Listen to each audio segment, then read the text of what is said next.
आज की वीडियो उन तमाम मर्दों के लिए मददगार साबित होगी जिन्हें लगता है कि वो हमबिस्तरी के दौरान बहुत जल्दी फारिग हो जाते हैं, यानी उनकी सेक्स टाइमिंग बहुत थोड़ी है। हमबिस्तरी के दौरान जल्दी फारिग होना यानी प्रीमेच्योर इजैकुलेशन ये एक ऐसा मसला है जिसकी 2 से 3 बड़ी वजूहात होती हैं, लेकिन इन वजूहात पर बात करने से पहले इस बात की वजाहत भी जरूरी है कि सेक्स में एक मर्द की नॉर्मल टाइमिंग कितनी होती है और क्या आपको वाकई ये मसला लाहक है या फिर आप खुद अपने बारे में इस तरह के डाउट्स अपने जहन में लिए बैठे हैं। हम बिस्तरी के दौरान दखूल से फरागत तक 4 से 10 मिनट का दौरानिया नॉर्मल होता है। अगर आप में से किसी की सेक्स टाइमिंग 5 से 6 मिनट या इससे ज्यादा है तो यकीनन आपको प्रीमेच्योर इजैकुलेशन का मसला बिल्कुल नहीं है। और अगर किसी की सेक्स टाइमिंग 12 से 15 मिनट है तो ये एक इंतहाई बेहतरीन और अच्छी टाइमिंग है, लेकिन अगर कोई चाहता है कि वो इससे भी ज्यादा टाइम अपने बेड में गुजार सके तो हमारी आने वाली वीडियोस को जरूर फॉलो कीजिएगा, क्योंकि हम उनमें बात करेंगे मर्दाना टाइमिंग को ज्यादा से ज्यादा बढ़ाने के लिए मुफीद मशवरे और टेक्निक्स पर। प्रीमेच्योर इजैकुलेशन 2 तरह की होती है। अगर किसी की सेक्स टाइमिंग पहले नॉर्मल या अच्छी थी और बाद में कुछ अरसे से उन्हें जल्दी फरागत हो जाती हो तो इसे सेकेंडरी प्रीमेच्योर इजैकुलेशन कहते हैं। लेकिन अगर किसी को ये मसला शुरू से ही हो, यानी जब से उन्होंने सेक्स करना शुरू किया तब से ही जल्दी फारिग हो जाते हो, तो ये प्राइमरी प्रीमेच्योर इजैकुलेशन कहलाती है। जल्दी फारिग होने की अमूमन सबसे बड़ी वजह बहुत लंबे अरसे तक सेक्स ना करना है। जो मियाँ बीवी महीनों तक हमबिस्तरी नहीं करते और जब भी सेक्स करे तो 90% केसेस में मर्द जल्दी फारिग हो जाता है। इसलिए लॉन्ग डिस्टेंस मैरिजेस में रहने वाले कपल्स या वो मर्द जो बैरून मुल्क या किसी दूसरे शहर काम के सिलसिले बीवी से दूर रहते हैं, उनमें जल्दी फारिग हो जाना एक बहुत ही आम मसला है। इसके अलावा बहुत ज्यादा स्ट्रेस में रहने की वजह से या परफॉर्मेंस एंजाइटी के बायस भी बाद औक़ात मर्द जल्दी फारिग हो सकते हैं। सेक्स की टाइमिंग मेनली आपकी प्रैक्टिस पर डिपेंड करती है। अगर आप रेगुलर बेसिस पर अपनी बीवी से ताल्लुक बनाते रहें तो आपकी सेक्स टाइमिंग में स्टेबिलिटी आ जाती है और आपकी सेक्स टाइमिंग बेहतर रहती है। अब बात करते हैं प्रीमेच्योर इजैकुलेशन के इलाज के बारे में। इसके लिए मेडिसिन तो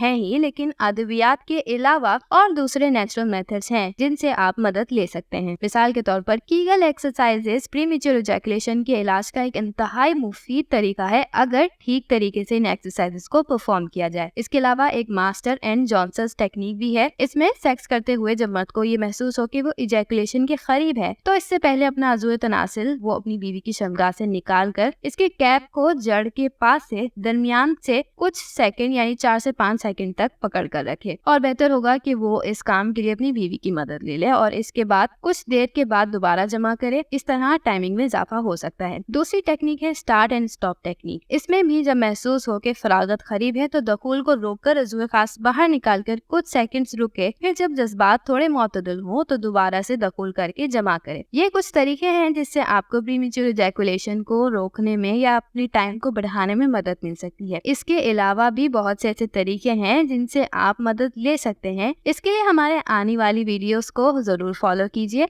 और उन वीडियोस को देखने के लिए डॉक्टर जमीला रियाज को लाजमी सब्सक्राइब कीजिए।